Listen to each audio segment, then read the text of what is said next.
Um dos grandes desafios na prevenção de DST/AIDS é falar para você por que se prevenir. Esse é o tema do Meta na Sua Cabeça de hoje.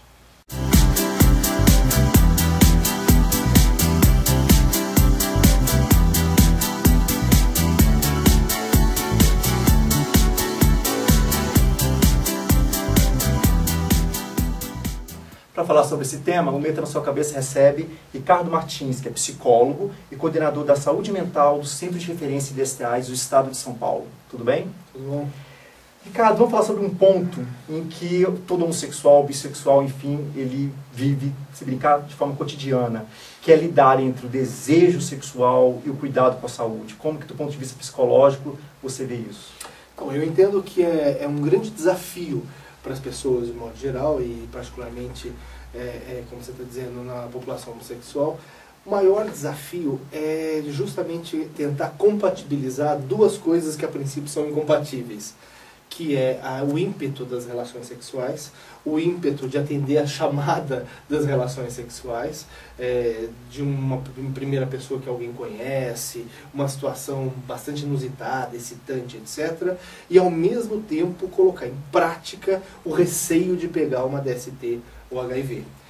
Ou seja, são quase forças opostas que as pessoas têm que aprender a compatibilizar e entender as extremas desvantagens de se infectar por uma DST e principalmente por HIV.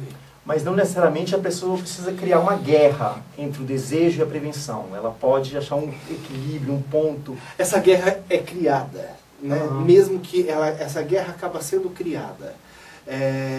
De fato, há profissionais que chamam que há uma necessidade que a gente faça sexo em tempos de AIDS, é necessário que o sexo seja meio diet. Ou seja, o sexo não pode ser um investimento de uma entrega em que você não consiga compatibilizar com o receio de se infectar por HIV ou por outra DST qualquer.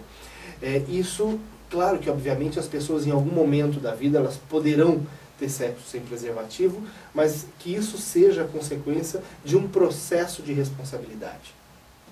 Então, não é que isso forme uma guerra ou que seja um conflito absurdo, porque senão não tem sexo, né? Mas para que o sexo ainda seja viável, que as pessoas consigam fazer sexo, consigam ser felizes na vida sexual, elas têm que saber ao mesmo tempo que elas podem pegar HIV e DST.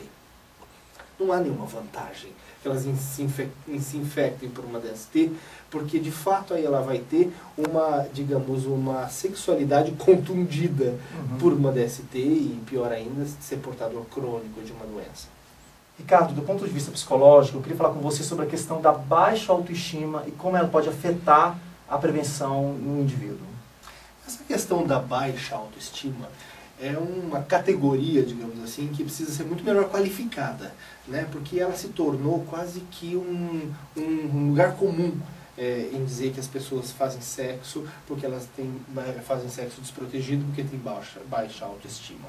Ninguém sabe direito o que é isso, né? Acho que nós precisamos mesmo entender, ou por grupos populacionais, por especificidade, seja individual, seja por grupos populacionais que compartilham certas características, como é que nós podemos compreender melhor o potencial de risco dessas pessoas. Eu não arriscaria dizer que o homossexual, que os gays no Brasil nesse momento, necessariamente sofreriam de uma espécie de proximidade a um processo depressivo mais do que os não homossexuais. Nós não temos nenhuma pesquisa que aponta para isso. E nós não podemos dizer com muita assertividade que é a baixa autoestima o grande elemento responsável por sexo desprotegido. Acho que há várias outras matrizes de razões que expliquem isso, que possam explicar. Nós precisamos, de fato, melhorar o campo de pesquisa para melhor qualificar essa população, para a gente não evitar esse tipo de jargão que eu acho que pode ter um retorno muito ruim para a própria população homossexual, de reinvesti-la com a ideia de que ela sofre de baixa autoestima, com tantos avanços que a gente já tem visto na sociedade brasileira.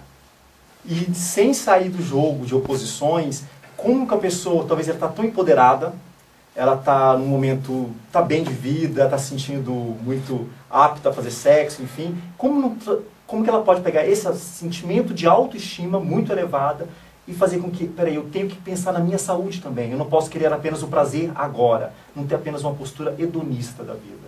Na verdade, às vezes a gente acredita em coisas de que a capacidade de se prevenir contra HIV seria comparável à habilidade de ler e escrever. Não é.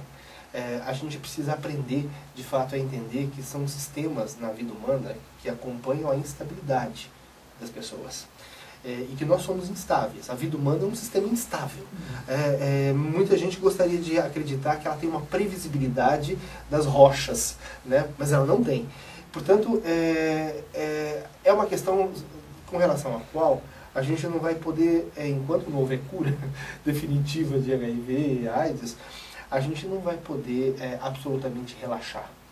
Ou seja, a questão da preocupação vai acompanhar nossa geração, a geração seguinte, e não há definitivamente nenhuma vantagem em se infectar por HIV e por nenhuma DST. Há um desgaste do organismo, há um desgaste pessoal, há um enfrentamento do sujeito. Uma pessoa que se descobre HIV positiva, obviamente e felizmente nos dias de hoje, os recursos tecnológicos são muito superiores, as pessoas estão vivendo muito mais, com muito mais qualidade.